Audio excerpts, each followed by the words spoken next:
आम्ही राज्यातील शेतकऱ्यांसाठी कर्जमाफी योजना राबविण्याचे आश्वासन दिले होते। त्याकरिता समिती गठीत केली आहे।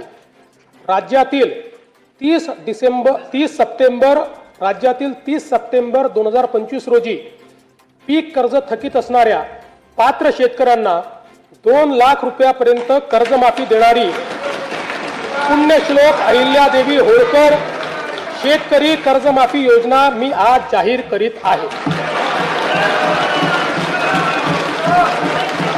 नानाभाऊ,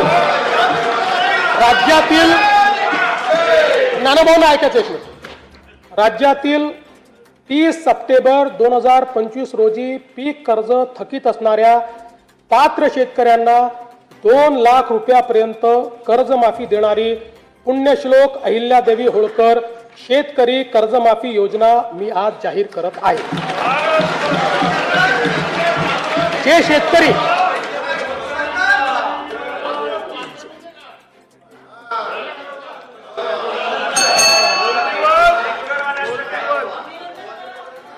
तुम्ही पण जाहीर केले तर पात्रच म्हटलं होतं, पात्रच म्हणावं लागतं, अपात्राला देता येत नाही।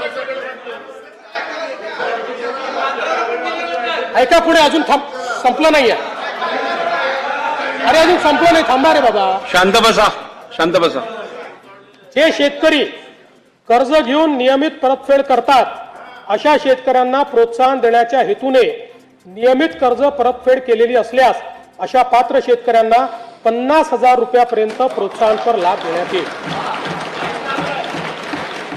कर्जमाफी तसेच प्रोत्साहनपर लाभ देण्याबरोबर कोकणाला हे जास्त महत्वाचं आहे, कारण कोकणातले लोक सगळे कर्ज परत करतात। कर्जमाफी तसेच प्रोत्साहनपर लाभ देण्याबरोबरच राज्यातील बँकिंग यंत्रणा सक्षम असावी यासाठी समितीच्या शिफारसीतील निकषानुसार निर्णय घेण्यात येईल। शेतकरी वारंवार कर्जबाजारी न होता त्याला कायमस्वरूपी कर्जमुक्त करण्याचा शासनाचा संकल्प असून याबाबत समितीच्या शिफारसी अनुसार दीर्घकालीन उपाययोजना करण्यात येत आहेत। अनुसूचित जाती घटकांच्या सर्वांगीण विकासासाठी राजश्री विद्यार्थी वसतिगृहे, भारतरत्न डॉक्टर बाबासाहेब आंबेडकर कृषी स्वावलंबन योजना, लोक साहित्यरत्न लोकशाहीर अण्णाभाऊ साठे नागरी वस्ती सुधार योजना इत्यादी योजना राबविण्यात येत आहेत। मॅपवर एक क्लिक केलं तर